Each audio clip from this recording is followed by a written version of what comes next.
It is Tuesday, January 6th, and what do you know? The Michigan football program gets some good news, a little bit of positive momentum. Maybe the first domino to fall for the Wolverines. Their quarterback, Bryce Underwood, is returning for 2026. I want to talk about what that means. I want to talk about him and what I think about him. I want to talk about what Michigan has got to do next, both in retaining their guys and maybe going out and making an offensive, pushing for some outside guys, who they should go after, who I've heard they might be going after. Before I get into all that, though, I just ask that you like the page, you sub to the channel. I know it's titled CFB Chuck. If you're a college football sicko like myself, I will be making playoff predictions, things of that nature, talking about the portal and news, especially on shorts. These long videos are mostly going to be about Michigan. So if you're a Michigan fan, you should probably stick around, at least in my opinion. Going into this, Bryce Underwood was always going to be a priority in the offseason. In my opinion, he was going to be the biggest domino to fall, and he almost had to be first, right? Like, if you think about this, we got Frazier re signed, we got Babalola re signed, and that is awesome. Those, in my opinion, are going to be our two starting tackles. You can argue about bringing in portal competition, you can argue about this and that and Frazier's weight. I think they're going to be ready for next year. I think they can be players. Right after you get Bryce Underwood's protection, you get Bryce Underwood himself to re-sign, to say he's coming back for 2026. And if you just think about this for a second, who are you getting to come in whenever they don't know what they've got on the offensive side of the ball? Are you going to go get a tight end? Are you going to go get a center? Are you going to go get a wide receiver when they don't know who their quarterback is going to be?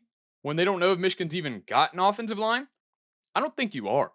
So Bryce Underwood himself, I think, is a great player.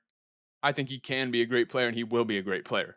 I think he's got all the potential in the world, and I think this offensive staff and this offensive scheme are going to bring it out of him. But he had to be the first domino to fall. Some other ones have got to fall very soon, I would think. I'm curious what you guys think about who you would most like to re-sign. Like, of the guys I'm about to mention, I want to know in the comments, who would you pick to re-sign first? Or say you could only keep one, who would it be?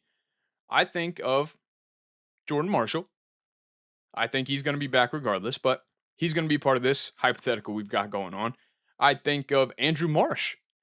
That's a dynamic playmaker that is going to be very, very hard to replace in the portal. There is Justice Haynes. He might cost a little bit more. I think that's overstated. I think his draft value not quite as high as it should be based on his ability because he stayed healthy. So we're going to have to pay a pretty penny probably to keep Haynes around, but not as big as some people might be suggesting. There is Jyaire Hill. I think he's a fantastic corner. I think he could be a future NFL corner. He's a 6'3" and like a monster on the outside. He is a true boundary corner, and he was Michigan's best corner by far this year. So would you want to keep him around more than those other guys? I also think of Trey Pierce, kind of that stalwart we have in the middle of the defensive line. Like that big physical presence. And we didn't get as much out of him as we kind of hoped this year. And I don't want to throw that all on coaching, but it is a little bit situational. It is a little bit of a scheme fit type deal.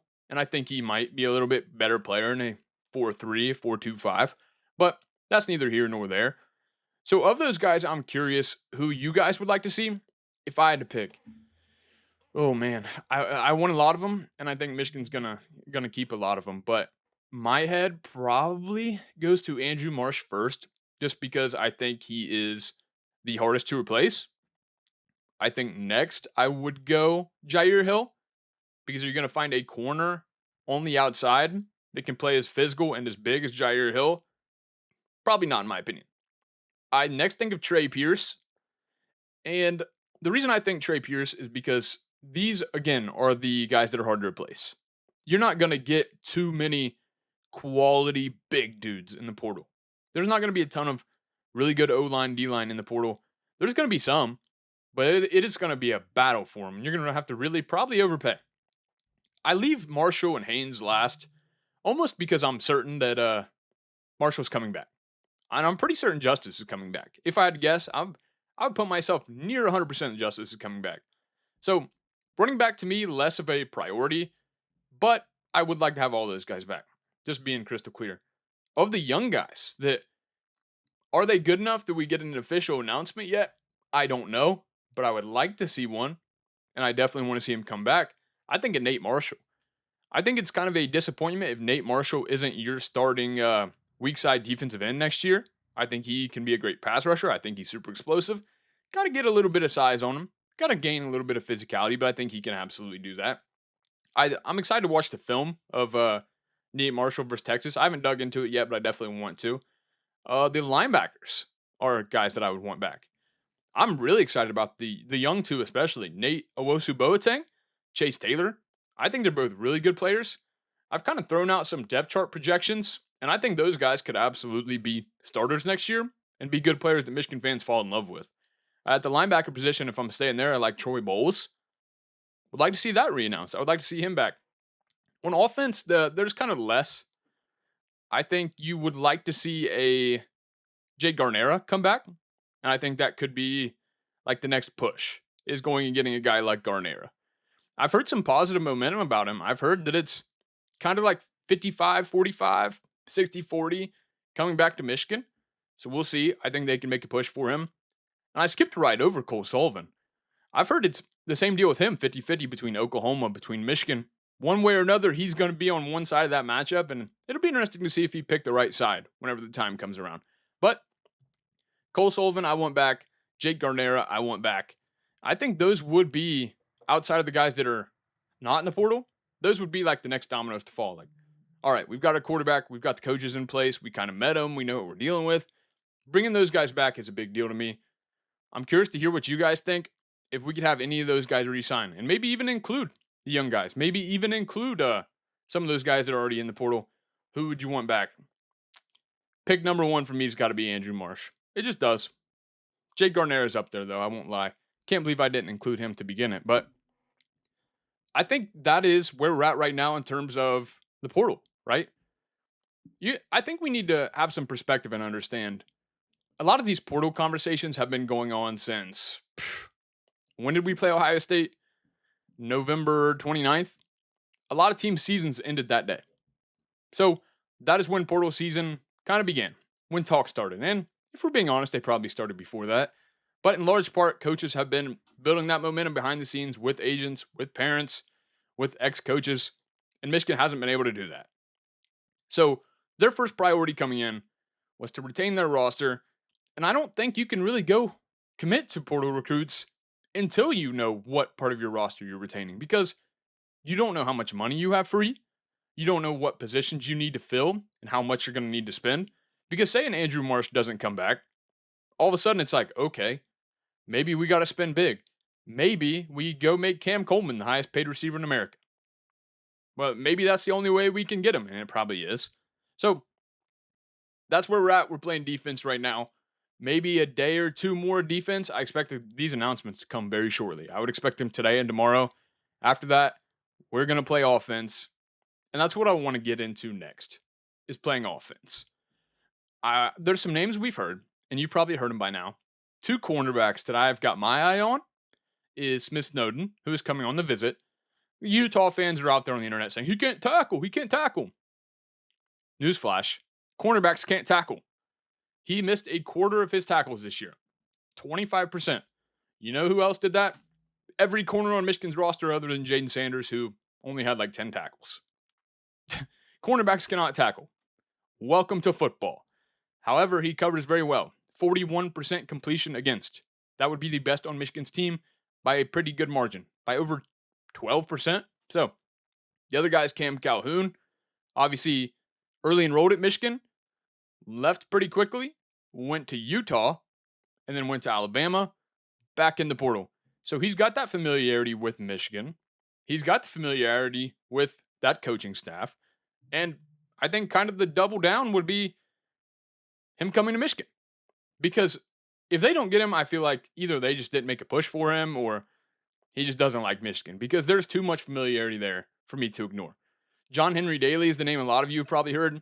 Big, physical, strong side defensive end. Great pass rusher. Can play on the weak side. He can be explosive. He can win absolutely. But I like to see him being over there taking on blocks, being in between the tackle, the tight end, taking on those double teams. I think he's that type of player. From what I hear, he's going on a visit to Notre Dame, and then I haven't heard news about a Michigan visit. I mean, good lord, I would hope they could get him on one. He just had a fantastic season playing for this exact staff. Anyway, I've heard Tal Johnson from Utah. He's kind of got that tackling problem that the corners have, except for he's a safety. So, a little bit concerning for me for that reason. I think he would be more of a depth piece. Really good cover player, though. I can honestly see him even converting to playing cornerback. So he'd be a player I would like to add. I don't think he's bad by any means. I think he could be an impact player uh, in the rotation. The one you guys are probably waiting on me to talk about is wide receiver. Yeah, it's probably got to be wide receiver. I think Michigan isn't in as dire of straits at that position as a lot of people want you to believe. I look at Andrew Marsh, and if we can keep him, that is a big deal. That would be your, I call it the H receiver. It's your outside receiver that is not the X. And I think behind him would be Travis Johnson, at least at first. He could work his way into starting, absolutely. And then over at the X, there's Jamar Browder, there's Channing Goodwin. And you've kind of got those four receivers, in my opinion. And they can absolutely play the slot and turn that into your three receiver rotation. That could 100% happen. But it would be nice to go out and get a guy who is a slot receiver, a guy that is like specialized, built for that position. There's a couple names we've heard thrown out. You've probably heard Jyaire Hill of Syracuse. I don't know where Michigan stands with him. I would like to get him on campus. I think he's an explosive athlete. I think he can run and win vertically. That's a guy I would like to have. I would like to have Kenny Johnson of Pitt, and that is a name that I've heard they're interested in. He is a great player. Every time I watched, I feel like he was making a play. Every time I turn on Pitt. And then I've heard Braylon Burnside from Miss State is a name that I've heard has a lot of interest in Michigan. And I know he's dealt with some stuff. I think he had some injuries, wasn't able to really get on the field much this year. At the very least, from what I've seen of him, he could work his way into the rotation at wide receiver. And it never hurts to have depth because you're going to get injuries, you're going to have banged up. And whenever you're a guy that's excited about Michigan, a guy that says, yeah, I would like to be at Michigan, I don't think you can ignore that. The other thing you can't ignore is the center position. I built a depth chart. It's actually right here. It might be backwards because the camera is inverted, but the one glaring weakness we have on it, right here, all this red, that's the center position. We don't have a center, like at all. I think I have Marky Walbridge, and they're a center three. He's played tackle, I believe, for his high school team. Don't know that he's ever snapped a football. Do know that Michigan views him as an interior offensive lineman. Do know that right now Jake Guarnera is in the portal. Do know that Caden Strayhorn is in the portal. And don't really know who Michigan would have as center. So, center is a position that absolutely needs to be addressed. The only lineman name I've heard thrown out, and this is just on three rivals subscription services, is Talik Lockett from Texas State. And other than that, I've heard not a lot of smoke at offensive line. I think Michigan's really making a push for Guarnera. I really do. I think they believe they can get him. And other than that, we're just going to have to wait and see. We're going to see what names emerge when Michigan goes on this offensive. Once they figure out who all they've got coming back and what all they need, who all they need to pay, how much they need to pay them. Like, are we in dire straits for that position? Maybe we got to overpay. We're going to get all that figured out pretty soon. Like I said, hopefully the next couple of days. Then we can go on this offensive. We can go get guys that we really want. Hopefully we see that list expand.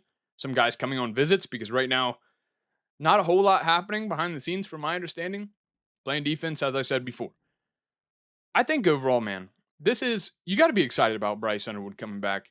Not only because of the momentum, not only because of what it means in terms of a domino effect for retaining the roster, but because Bryce Underwood can be a really, really good player. And this is how I want to end this video, just talking about Bryce Underwood, because I said early in this thing, I think he can be a good player, especially in this scheme. I think that we've seen Bryce Underwood overexposed. We've seen him on an offense that wasn't well structured physically, like with players, but also an offense where Sharon Moore took him out of it at times. And I say Sharon Moore because I think he has a pretty big impact on this stuff. I think you can't go a whole half of throwing 5 passes. You can't lean on the run game so much and not run your quarterback to the point where doesn't have his juices flowing. He's not a part of the game. And I think teams like Utah, and I've said this before about Georgia Tech, I've said this before about a lot of teams with running quarterbacks. they find ways to keep their quarterback in the game when they're not throwing it. I don't think a lot of people understand running power read, running quarterback ISO, running quarterback sweep. It just gets you into the game a little bit more. It gets you like momentum for you in game. Michigan did a bad job of keeping Underwood in the momentum of the game. And then whenever they got into drop back situations, not only was he cold, not only did he not have the juices flowing, but they're running these like NFL style drop back concepts, multi read, because that's what Sharon Moore and Jim Harbaugh built their offense around. And it wasn't enough like college style RPO. They weren't able to get into enough heavy play action game. They weren't able to shield him from those moments and having to go through those reads whenever he's a freshman, not really to go ready to go through them. What I think this Utah offense does a really good job of is you have a fantastic run game and you get the quarterback involved. So you've got the defense worrying about that. They're playing in all types of different directions. They're worried about how well you run the football. They get into heavy play action. I'm talking about wide open receivers all the time. And they did that at Utah. I'm going to go ahead and assume they can do it at Michigan. They do a fantastic job utilizing RPOs.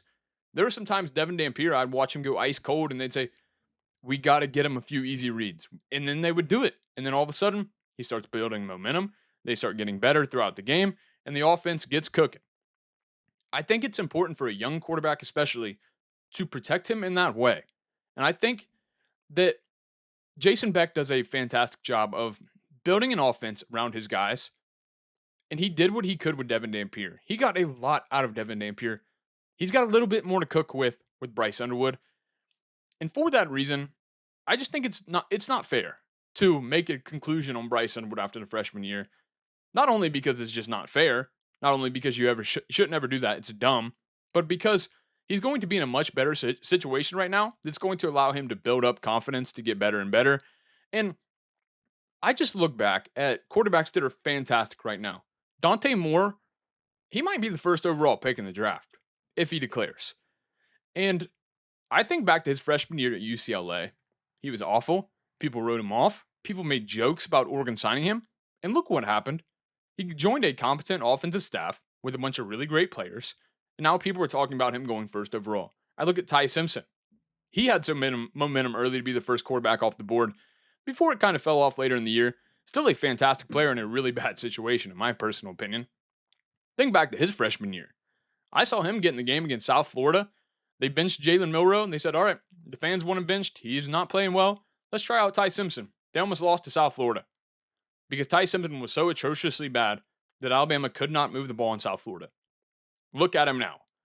The jump these guys make from a freshman year to a sophomore year to a junior year is massive. I think we should expect that from a Bryce Underwood. And anybody that's saying, oh, I wish you didn't resign so we could just make a push for a portal quarterback. I get that, man. I understand there are a lot of really talented, proven players out there that can win right now. But at the same time, I think you're doing a disservice to Bryce Underwood and a disservice to Michigan. Because if Underwood leaves, that's another hit to the brand of Michigan. It's another hit to Michigan football that people can negative recruit against. They can say, look, man, if they can't get something out of Bryce Underwood, the highest rated quarterback ever, then what are they going to get out of you? Why would you commit to Michigan over us? That's going to happen a lot. And not only that, but I think a lot of people need to pride themselves more on homegrown guys whenever you can get them. Because it's going to become increasingly rare nowadays. And that's why I am a big fan of like Jordan Marshall. Justice Haynes, I will tell you until I'm blue in the face, he's a better player than Jordan Marshall. There are runs that are 25-yard runs for Jordan Marshall. They'd be home run, 70-yard touchdowns for Justice Haynes. Fully aware of that. I just like Jordan Marshall more. He's homegrown. He's a Michigan man from the jump. He's been here. He chose Michigan, and he stuck with them.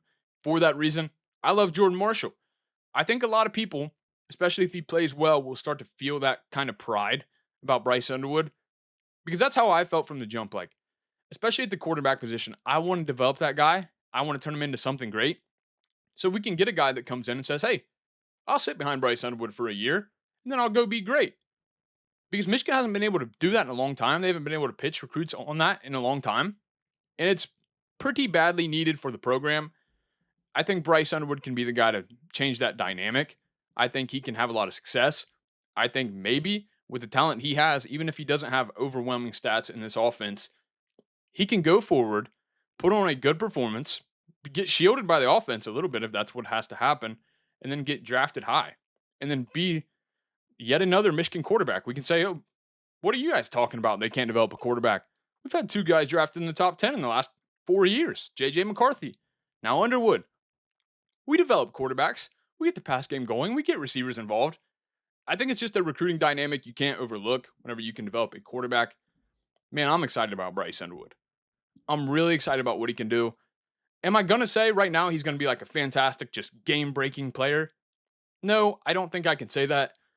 But a lot of people ruling him out, a lot of people saying that he can't be. I just think you're crazy. I think you're out of your mind. I want Underwood back for a multitude of reasons. I want Underwood back for Underwood first and foremost. I think he's going to be a great player. You got the momentum, and I talked about that. You got what happens next, what's a downstream of saying, okay, we have our quarterback. But more than anything, I'm happy with Bryce Underwood. I'm happy he's going to be Michigan's quarterback moving forward. We're going to see how it shakes out. We're going to see how much he improves, what Corey Detmer can do with him, what the whole new offensive staff can do with him. I think it's going to be really impressive. I think you guys are going to like what you see next season because, to be frank, I really liked what I saw every single time that I saw Jason Beck coordinate an offense. That's all I've got for today. Again, I just asked you to like the video, you sub to the page, especially if you're a Michigan fan. Bryce Underwood returning for 2026. We've got our tackles back for 2026. Let's make a push for Cole Sullivan. Let's make a push for Jake Guarnera. Don't overpay Cole Sullivan. We got some good young linebackers. I want them back too. But we got some positive momentum. I want to hear your guys' opinion on it. I want to hear, again, who do we want signed next? Sub to the page, like the video. I'll catch you next time. Probably making a playoff prediction video pretty soon.